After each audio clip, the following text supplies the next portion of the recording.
Pandu Dewanata kembali ke negeri Astina dengan memboyong 3 putri yang dimenangkannya dalam sayembara, yaitu Dewi Kunti, Dewi Madrin, dan Dewi Gandari. Tetapi Pandu tidak begitu tamak mengawini ketiga putri itu. Ia menawarkan di antara mereka untuk dijodohkan kepada abangnya Destarata dan adiknya Abiyasa. Dan dari kisah inilah Mahabharata yang terkenal, yaitu perang antara Kurawa melawan Pandawa 5. Assalamualaikum warahmatullahi wabarakatuh. Halo kaula muda Indonesia, apa kabar kalian semua? Semoga kamu semua tetap sehat dan dilapangkan rezekinya ya. Selamat datang di channel Lupus and Lulu, channel yang akan menceritakan alur film dari film-film Indonesia tempo dulu.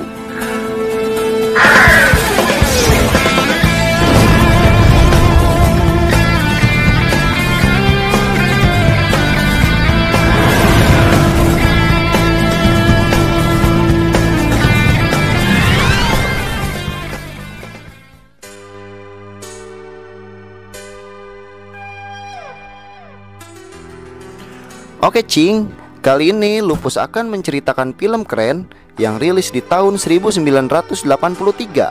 Film ini berjudul Pandawa 5 yang dibintangin oleh Gary Santra sebagai Pandu Dewanata, Anna Tairas sebagai Dewi Kunti, Dewi Puspa sebagai Dewi Madrin, Lely Sagita sebagai Dewi Gandari, Alan Nuari sebagai Arjuna, Hari Capri sebagai Bima, Mansur Syahdan sebagai Bisma, Johar F. Harahap sebagai Dorna, Hengki Sulaiman sebagai Sangkuni, Ruli Prans sebagai Yudhistira, Ari Pripan sebagai Nakula, Prangki Della Rosa sebagai Sadewa, Marisa Haq sebagai Ulupati, Eni Betrik sebagai Arimbi, Nena Rosir sebagai Durupadi, dan Tijar Purbaya sebagai Duryudana.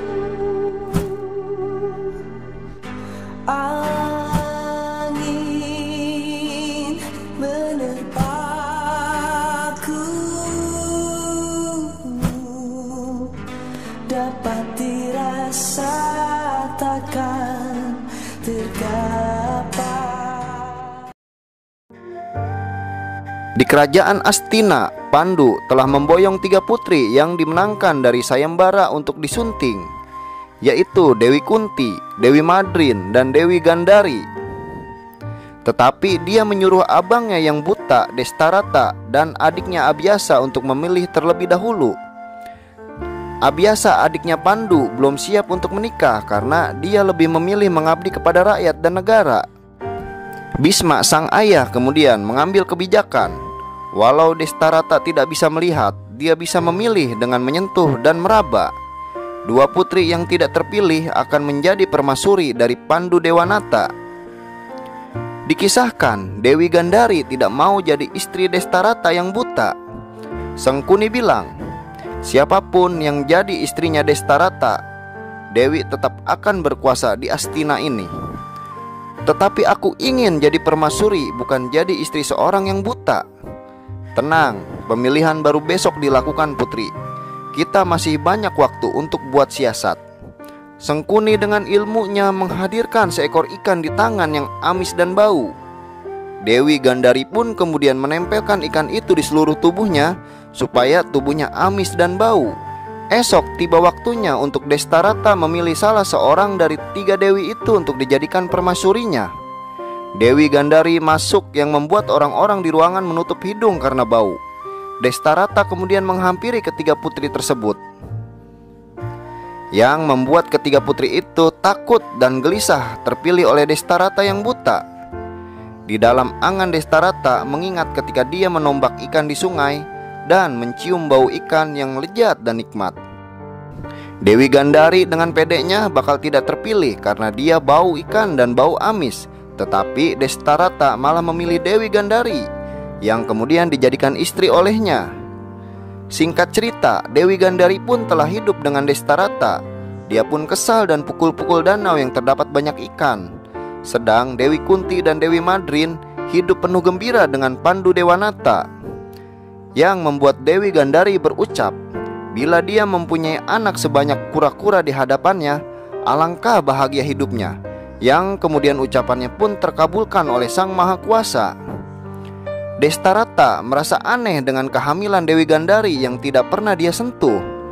Ini adalah doa saya yang dikabulkan karena saya inginkan anak yang banyak, yang kelak akan berkuasa di Astina ini.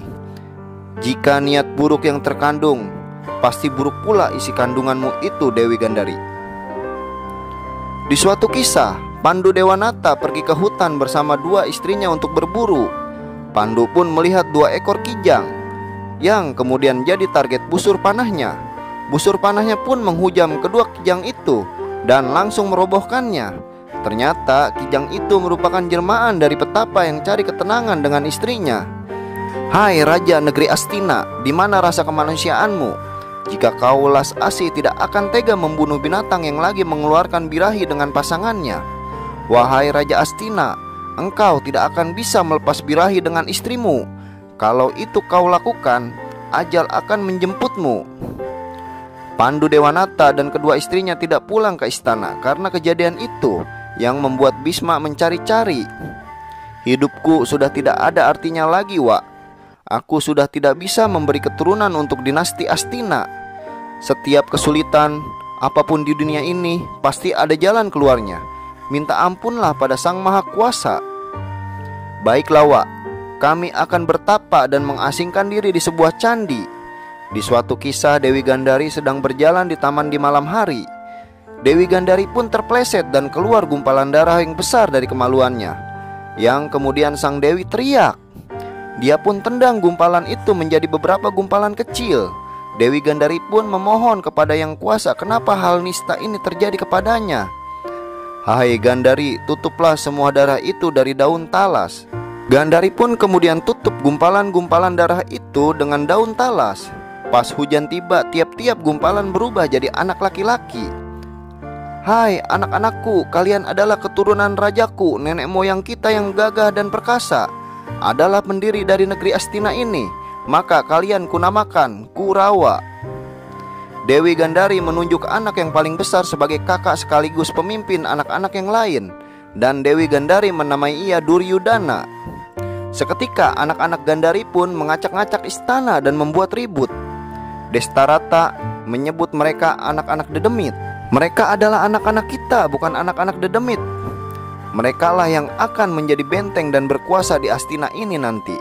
Bisma kemudian datengin Pandu Dewanata di candi pertapaannya, kasih kabar tentang keadaan kerajaan Astina yang sudah mulai kacau.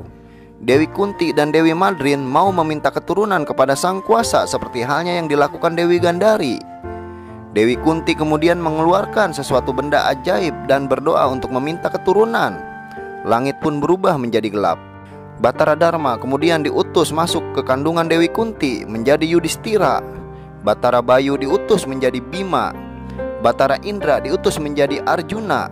Dan Batara Angin yang diutus merintis ke dalam kandungan Dewi Madrin menjadi Nakula dan Sadewa. Singkat cerita, Bisma menjadi guru dari Yudhistira, Bima, Arjuna, Nakula dan Sadewa.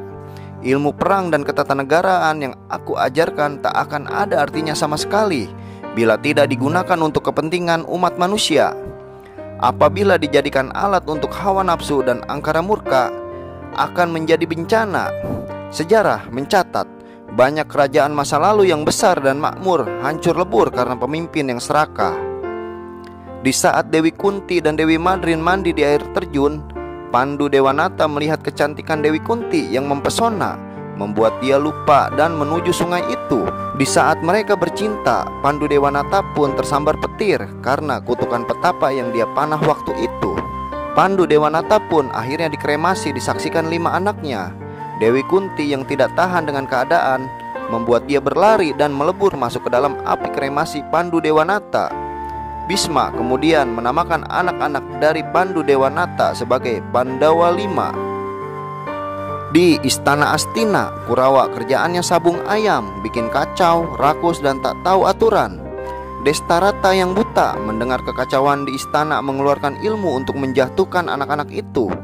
Di saat itu Bisma datang ke istana membawa anak-anak dari Pandu Dewanata ke istana. Mereka pun semua merupakan anak laki-laki yang baru beranjak besar. Baik Pandawa dan Kurawa selalu bermain bersama. Di saat itu mereka bertanding lempar kelapa yang selalu bersitegang antara Pandawa dan Kurawa.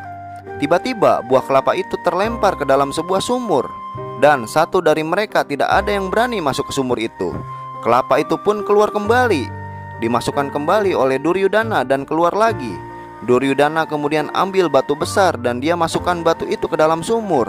Dar, batu itu pun hancur berkeping-keping. Tiba-tiba muncullah sesosok pria tua yang merupakan petapa. Di saat kodok satu persatu keluar dari tubuh pria itu, ia pun lempar batang bunga yang membunuh kodok satu persatu. Arjuna pun ingin menjadi murid dari pria tua itu, diikutin dengan yang lain yang menginginkan juga menjadi muridnya.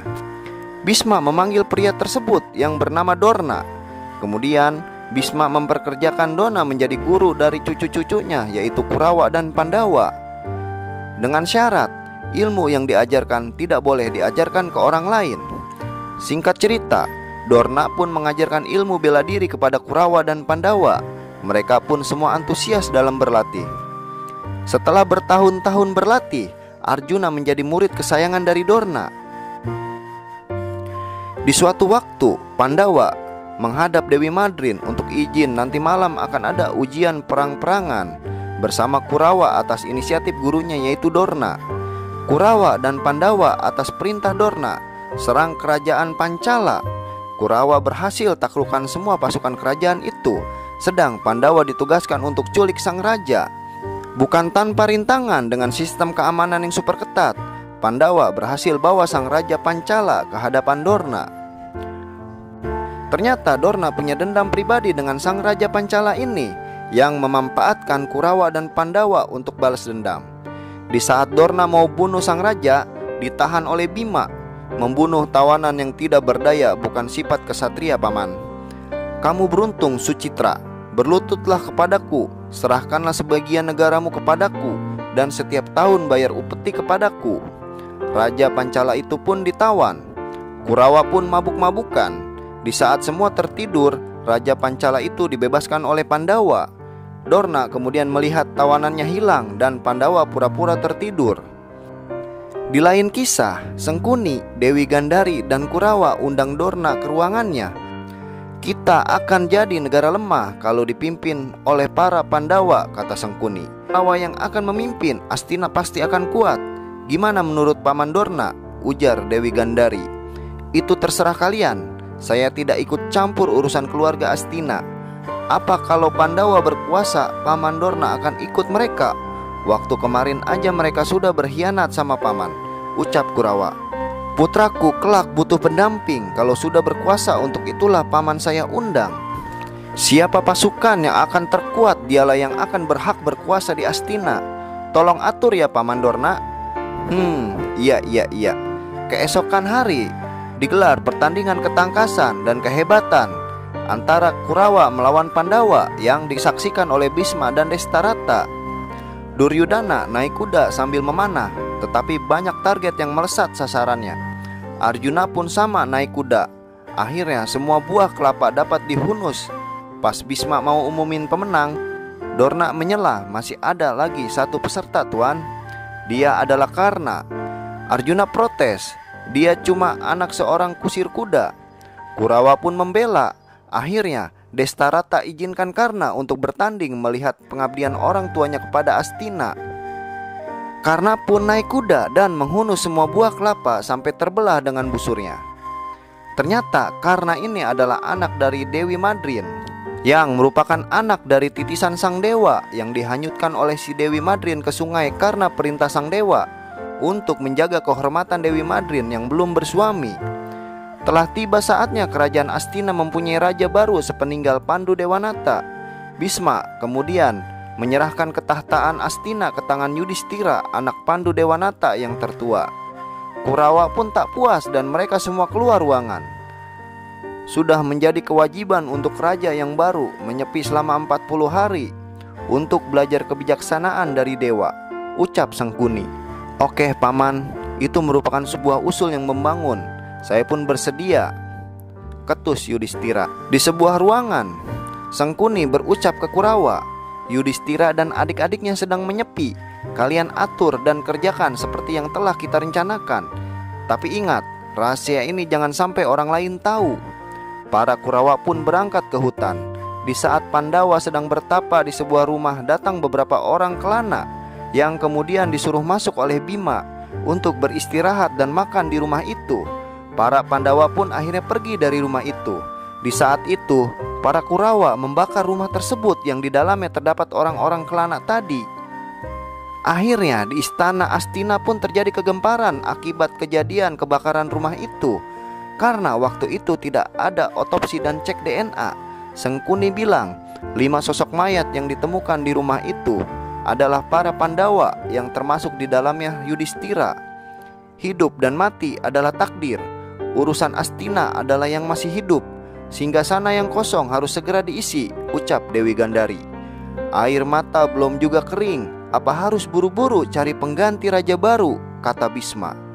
Apakah harus menunggu Astina direbut kerajaan lain dan membiarkan Pancala mencaplok negeri kita? Di Astina ini yang berkuasa adalah raja, dan raja itu aku, Duryudana, sambil ketawa. Di lain kisah, di kerajaan Pancala ada sayembara untuk menjodohkan putri beliau yang cantik jelita bernama Arimbi. Duryudana pun hadir dan dia diwakilkan oleh Karna. Tetapi sang raja mengeliminasi Karna karena dia adalah seorang kusir. Tiba-tiba datang Arjuna dan dia bisa memenangkan sayembara itu. Kemudian para Pandawa menghajar para Kurawa sampai terkencing-kencing. Arjuna pun menyerahkan sang putri Arimbi ke Yudhistira sang kakak. Raja Pancala memerintahkan para Pandawa untuk tinggal sementara di negaranya. Bima pun tidak mau dan ia mau cepat-cepat ke Astina sampai dia gejug tanah yang membuat gempa seisi istana. Yudhistira melarang Bima. Itu bukan solusi dan hanya akan menjadi perang saudara. Di suatu waktu ada utusan dari Astina yang datang ke Pancala. Duryudana mengucapkan selamat atas selamatnya kalian semua dari musibah yang menimpa. Kemudian Duryudana menyuruh saudaranya itu untuk kembali ke Astina. Kenapa tidak Duryudana yang datang kemari, ucap sang raja. Karena Duryudana sedang menjaga Ibu Sri dan sang eyang Bisma yang lagi sakit. Bima pun langsung angkat sang utusan. Awas, kalau lu bohong gua cincang lo. Sang raja Pancala bilang, kalau benar demikian, pulanglah kalian semua. Kalau terjadi sesuatu, cepat beritahu kami. Bala tentaraku siap membantu. Di tempat lain, Arjuna yang mau bertapa di hutan mendengar tangisan cewek. Wanita itu bernama Ulupati yang sedih, kulitnya sedikit demi sedikit ditubuhi sisik-sisik ular. Ayahku bilang, kalau ada seorang ksatria yang mau menikahi diriku, dia akan menjadi manusia biasa. Tetapi siapa yang mau mengawini wanita buruk rupa seperti aku? Jadi setiap hari aku hanya bisa menangis. Kalau benar apa yang dibilang ayahmu itu, aku bersedia mengawinimu. Tiba-tiba angin pun kencang dan Ulupati histeris pingsan. Seketika dia menjadi wanita yang sangat cantik. Ulupati pun tersadar dan dia ajak Arjuna untuk menghadap ayahnya. Celing, saat Arjuna menghadap, dia langsung disembur bulatan api sama sang mertua. Dengan sigap Arjuna cabut busur dan hempas yang membuat gumpalan api itu berubah jadi pusaka. Sang mertua pun bilang, emang kau pantas jadi mantuku. Pergilah, saudara-saudaramu dalam bahaya. Semoga pusaka itu bisa membantumu. Di lain tempat, Yudhistira dengan sang istri dan ketiga saudaranya berangkat menuju Astina. Di tengah padang mereka dihentikan oleh Sengkuni. Mohon Paduka Yudhistira untuk masuk ke dalam tenda. Kami sudah lama menunggu kedatangan Paduka. Di dalam tenda Sengkuni bilang, Arjuna pergi ke sebuah hutan angker. Biasanya orang yang pergi ke sana tidak akan bisa kembali lagi. Bima pun akhirnya pergi dari tenda itu untuk mencari Arjuna sang adik. Di saat itu Yudhistira diledek. Buat apa datang ke Astina? Istanamu di sini kok, di tenda ini, hahaha. Nakula dan Sadewa dipukul yang membuat mereka pingsan. Di hutan, Bima bertemu dengan wanita yang kemudian datang sesosok raksasa. Manusia tidak boleh masuk ke hutan ini. Bima pun menyerang raksasa itu. Kau tawan di mana adikku Arjuna? Kalahkan aku dulu, baru kau tahu adikmu di mana. Dengan kekuatan yang membaja, Bima terus serang raksasa itu sampai akhirnya dia pun roboh. Berubahlah dia jadi batang pohon yang kemudian oleh Bima diangkat dan dilempar. Terbelahlah batang pohon itu yang kemudian berubah wujud jadi si raksasa yang terpotong. Adikmu tidak pernah datang ke hutan ini. Sudah takdirku dikalahkan oleh manusia seperti kau. Di tenda, Yudhistira dan istrinya Arimbi dibuat tidak berdaya oleh Kurawa. Arimbi mau diperkosa Duryudana. Kain Arimbi yang ditarik Duryudana tak habis-habis tetap terpasang di tubuhnya. Arjuna pun berkuda dari hutan menuju padang itu. Tiba-tiba muncul Bima di dalam tenda. Aku bersumpah akan menginjak-injak kepala kau dan memandikan darah kau, Duryudana. Bima pun hajar para Kurawa yang ada di dalam tenda. Arjuna sudah sampai di padang itu yang kemudian dicegat oleh Karna. Karna pun melarang Arjuna untuk masuk. Dan Karna menyerang Arjuna lewat busur panahnya yang ditangkis oleh Arjuna. Pertarungan sengit terjadi dalam tenda. Bima yang sendiri mampu melawan para Kurawa yang banyak.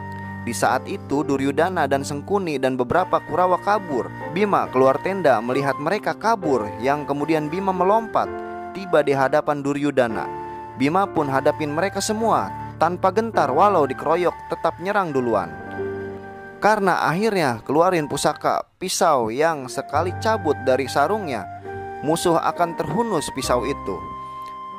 Karena keadaan semakin runyem, Arjuna juga keluarin pusaka yang baru dia dapat, yaitu tombak naga. Akhirnya apa yang terjadi? Para pusaka itu pun berkelahi di atas angin. Tiba-tiba ada suara ledakan hebat saat kedua pusaka itu saling terhunus. Langit pun berubah menjadi gelap. Semua orang yang ada di padang itu terdiam dan berlutut. Hai cucu-cucuku, kalian semua memiliki senjata yang ampuh, tanpa memikirkan segala rencana dan akibatnya yang menggunakan umat manusia dan kalian sendiri. Sekarang ini bukanlah saatnya. Nanti di Tegal Kurusetra, pada saat perang Bharatayuda, kalian saling memusnahkan dan menjadi korban senjata-senjata kalian. Karena itu, camkanlah sungguh-sungguh, hai umat manusia di bumi.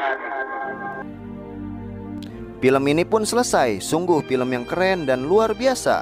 Tetapi sayang tidak ada kelanjutannya lagi. Lupus ucapin terima kasih untuk kalian yang sudah nonton sampai selesai. Terima kasih, sampai jumpa di alur cerita film selanjutnya. Yang pasti film Indonesia selalu keren. Wassalamualaikum warahmatullahi wabarakatuh.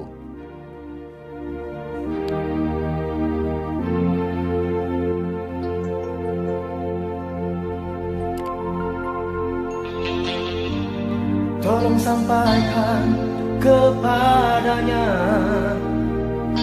pernyataan hatiku, maafkan diriku kasih.